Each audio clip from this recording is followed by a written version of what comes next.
Bueno, abrimos la primera entrevista de esta mañana. Como les decíamos, hay preocupación por la elevada presencia de la bacteria Streptococcus A en niños. De hecho, ha causado la muerte de un niño de alrededor de 10 años. Para hablar de todo esto recibimos al pediatra Gustavo Giacchetto, profesor también. Bienvenido. Muchas gracias. Gracias por estos minutos. Gracias a ustedes. Bueno, definamos qué es el Streptococcus A y cuál es la situación que ustedes están viendo. Bueno, estreptococo beta hemolítico del grupo A, como se denomina la bacteria, es un germen que habitualmente forma parte de la flora respiratoria y de la piel, o sea que es un colonizante habitual, pero que a su vez se lo reconoce como agente causante de cuadros de infecciones comunes en los niños y en pacientes jóvenes, fundamentalmente faringitis, ¿no? Y también infecciones de piel y partes blandas, y es el agente de la escarlatina. Entonces es un patógeno que nosotros conocemos bastante bien. Si bien esto es así y esos son los cuadros más comunes, en algunos pacientes puede causar otras infecciones, ¿no?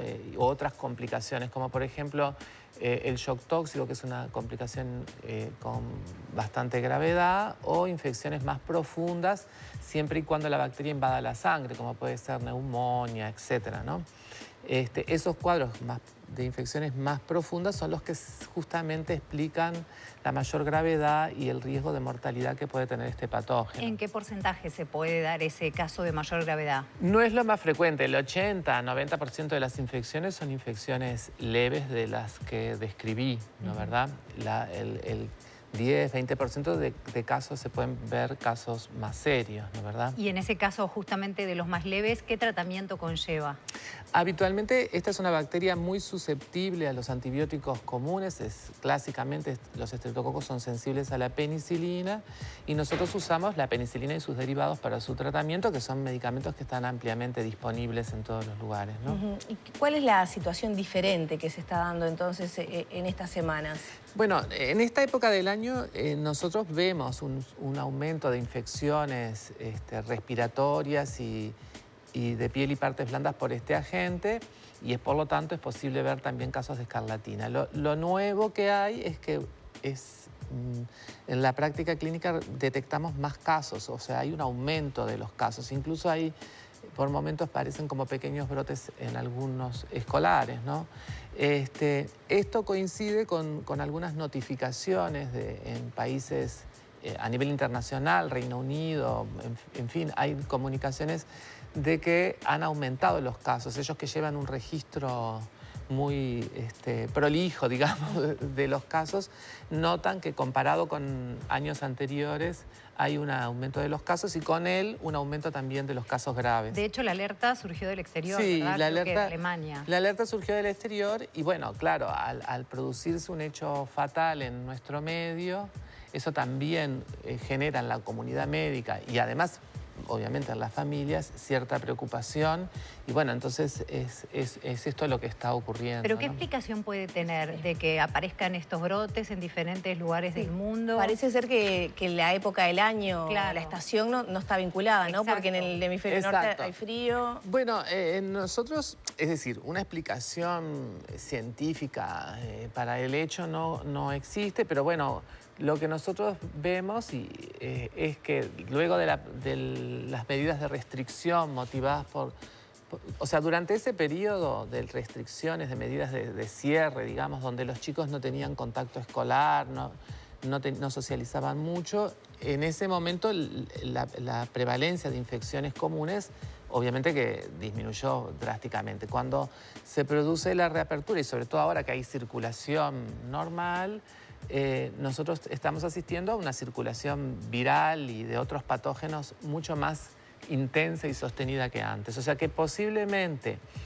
ese fenómeno tenga algún impacto, digamos, en la flora y en la circulación de patógenos. Por otra parte, es posible también que las bacterias mutan, ¿no? Cambian genéticamente, son gérmenes muy inteligentes, por así decirlo, y entonces es posible que alguna mutación, algún cambio en la patogenicidad, en alguna composición de la bacteria exista Y bueno, es lo que estamos viendo en este momento. Es importante destacar eso, se trata de una bacteria, no es un virus, que No, es lo no. que se estaba viendo, en este caso es una bacteria. Es una Pero bacteria, exacto. también veníamos de la información de triples contagios de virus, aparte Sí. también respiratorios, ahora se suma la bacteria.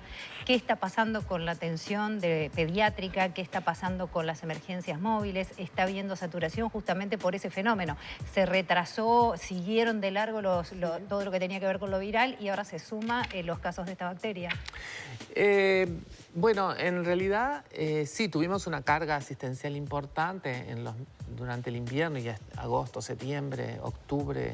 Se mantenía como todavía con una presión asistencial importante. Hoy todavía hay circulación viral. Nosotros estamos viendo todavía casos de ese virus respiratorio sincicial, gripe, y a veces también hay casos de adenovirus. O sea, hay una circulación viral mantenida que, bueno, genera demanda asistencial.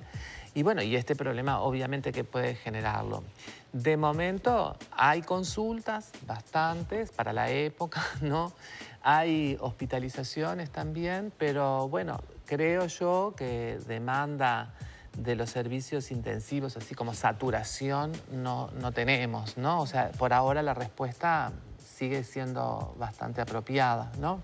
Y a propósito de esta bacteria, creo que una pregunta fundamental es avisarle a los padres, ¿no? Sí. ¿A qué tienen que estar atentos? Porque esta es una época del año donde sarpullidos aparecen Sí. desde calor, algo que se come. Resfríos, con los cambios de temperatura que uno asume que de repente... Sí, bueno, está bien, porque en realidad lo más importante para transmitir a los padres primero es tranquilidad, ¿no? Porque, bueno, no es esto la epidemia de COVID, digamos, que tanto miedo y repercusiones generó. Es otra historia, ¿no? Es otro comportamiento.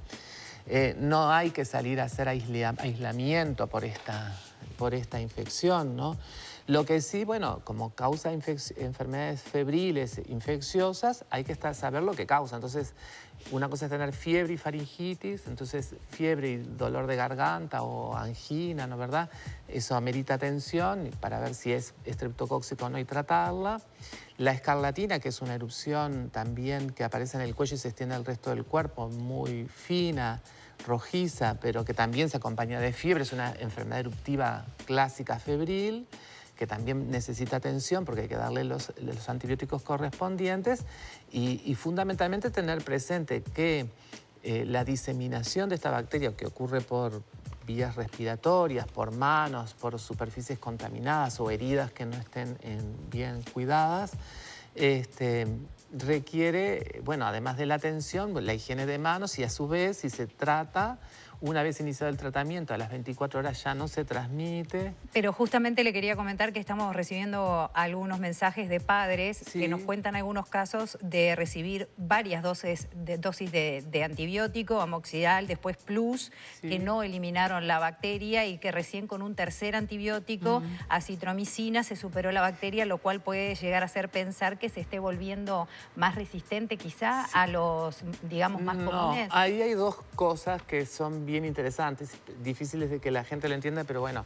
Primero, estreptococo no es resistente a ningún antibiótico de los conocidos, digamos, o sea, penicilina, ampicilina, de hecho... Funcionan. Funciona, o sea, no hay resistencia. Lo que sí puede ocurrir es que el tratamiento antibiótico no erradique el estado de portador, o sea, uno puede colonizarse por la bacteria, tener la infección, la faringitis, y se trata adecuadamente, se cura, pero puede quedar como portador. Y de hecho hay estados de portador transitorio que van cambiando. Entonces, una práctica que no es aconsejable, porque es hacer a cada rato TESPAT o exudado faríngeo si el paciente no tiene síntomas. Si el paciente no tiene síntomas no hay que hacer nada. Porque capaz que yo le hago a usted un exudado o un exudado faríngeo y tengo la bacteria, pero no tengo síntomas, no tengo fiebre, no tengo nada. No tengo que recibir antibióticos. Es como que no está activa, por llamarla de alguna forma. Es como parte de la flora nuestra, Claro. Entonces no se trata. Digo eso porque son prácticas que nosotros solemos ver en la práctica clínica que no son, digamos, correctas. Me han llegado casos en estas semanas también, capaz que por tener un niño de 9 años, de niños que están con infecciones respiratorias que les cuesta salir un poquito, Sí. toman antibióticos, están 3, 4 días bien y vuelven a recaer por otra cuestión viral a los días siguientes. Ha pasado, en mi vida me ha pasado, ¿no? Que a veces justamente como elimina muchas cosas el antibiótico, después sos colonizado por un virus, por ejemplo, que no funciona con antibióticos. Claro, los antibióticos sirven para las bacterias e inclusive uno diría, bueno, para ciertas bacterias, ¿no? Claro. Lo que uno tiene que tener presente es que cuando da antibióticos, si la indicación no es precisa, en realidad el antibiótico no va a distinguir entre la bacteria que causa el problema y la que no. Altera todas las bacterias, claro. La de nuestra flora también la altera. Entonces, un individuo bajo tratamiento antibiótico se altera su flora, eso es lo primero. Y lo segundo es que, bueno, eso no ataca a los virus y los virus se pueden contraer igual. Entonces, este fenómeno de las infecciones y reinfecciones en niños es un hecho bastante corriente. ¿No se está dando más que lo habitual o sí? Eso. Bueno, no, en realidad los niños se infectan mucho y cuando tienen contacto se infectan mucho. Pero hay una percepción que después de la emergencia sanitaria y de tanto aislamiento y de tantos cuidados, puede ser que los chiquitos hayan quedado menos inmunes. Sí, es lo que hablábamos hoy, de que en realidad probablemente tras la pandemia se describen brotes de enfermedades conocidas, ¿no?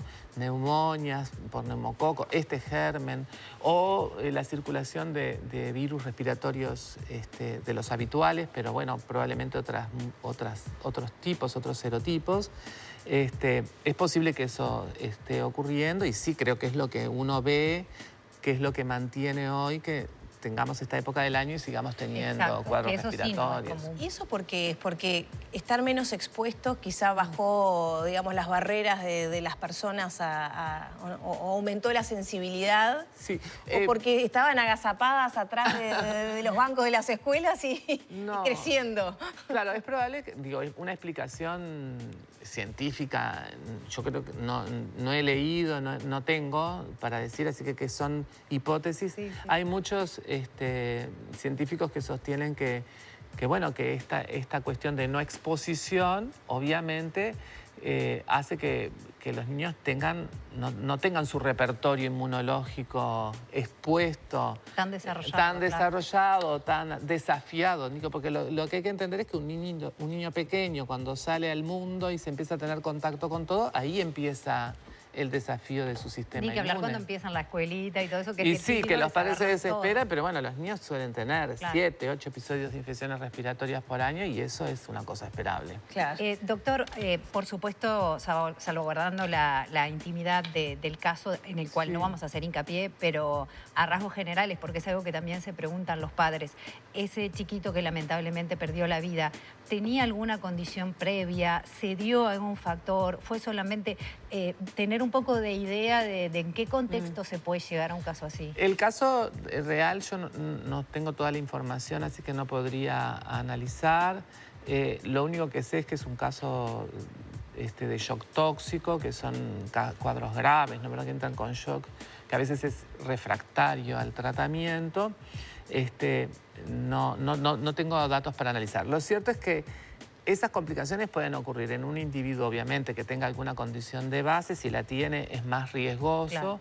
Pero si no la tiene, también pueden ocurrir. Y ahí lo más importante es, creo yo, la oportunidad del tratamiento y de las medidas que se toman. Para eso hay que tener una detección y una cuestión precoz. Y eso tiene que ver no solo con el sistema de salud, ¿no? Porque los primeros también que ven la situación está en la casa y a veces no es tan fácil darse cuenta que un paciente está mal, ¿no? Entonces, lo que insistimos es siempre que hay ciertos signos que son signos, esto es para la familia y los médicos, ¿no? Recordar que hay signos que son de gravedad, la fiebre muy alta, la dificultad respiratoria, si tiene vómitos, si no se alimenta nada, si hay mucho decaimiento, si no se logra despertar bien, permanece con mucho sueño, deprimido. Esas son cosas que hay que consultarse, son cosas serias. ¿Cuál sería la mejor opción para la familia que está notando que algo le pasa a su chiquito? ¿Llamar al médico a domicilio o llevarlo a policlínica? Porque también está eso del contagio en sala. Bueno, eso depende de la disponibilidad de recursos que a veces la familia ya tienen, a veces tienen un sistema de emergencia que puede hacer una buena atención prehospitalaria y bueno, y están lejos de un centro asistencial, pero lo ideal es que la atención de estos pacientes se brinde en un centro que tenga todas las capacidades, ¿no? ¿Los pediatras están alertas a esta información que usted está...? Porque a veces pasa que uno lleva un niño sano, que uno como papá lo ve caído, se preocupa y capaz que no hay tanta premura en la atención o bueno, esperar. Y también tengo casos esta semana, era neumonía finalmente y si los padres no insistían, como que... Y ahí, en estos casos, los días... cuentan, ¿no? Sí, claro. Bueno, no puedo hablar por todos los pediatras. Por supuesto que no, pero digo... bueno, yo me muevo en un ambiente, obviamente, académico, ¿no? Donde nosotros formamos recursos y de estos temas hablamos y creo que en breve la Sociedad Uruguaya de Pediatría está sacando un comunicado con estas cuestiones epidemiológicas y además con recomendaciones específicas, o sea que la preocupación existe. El volver a usar tapabocas ahora que otra vez toma la recomendación fuerza. Y bueno... ¿Podría colaborar en alguna instancia? Podría, pero lo que pasa es que si la medida es una medida como la que estamos usando, sirve para... parcialmente, ¿no? ¿Verdad? Porque digo, el uso no es permanente, entonces tampoco soy muy amigo de que los chicos vuelvan a esa situación por esto, ¿no? Pero lo que quiero decir que a veces la medida del tapabocas en algunos ambientes, obviamente que están muy hacinados está bien, pero bueno, hay que recordar que la gente se mueve y anda, y bueno, que eso forma parte de la vida. Brevemente me parece importante, al tratarse de una bacteria y no de un virus, ¿la forma de contagio es igual o es distinta y hay que tomar precaución con alguna otra forma de contagio entre niños? Es a través de las secreciones respiratorias, de las manos, de las superficies contaminadas. Bien, o sea que desinfección, lavado de manos son buenas medidas. Como siempre. ¿Les están llegando más casos de COVID en niños? Bueno, tenemos como... yo digo, desde el ámbito hospitalario, que es donde más me muevo, hay ingresos, pero no es un problema que demande demasiada atención, ¿no? Bien. Exacto. Doctor, muchas gracias por estos minutos. No, a ustedes. Sabemos que es una época especialmente complicada con los exámenes, etcétera. Sí, me toca. Muchas gracias.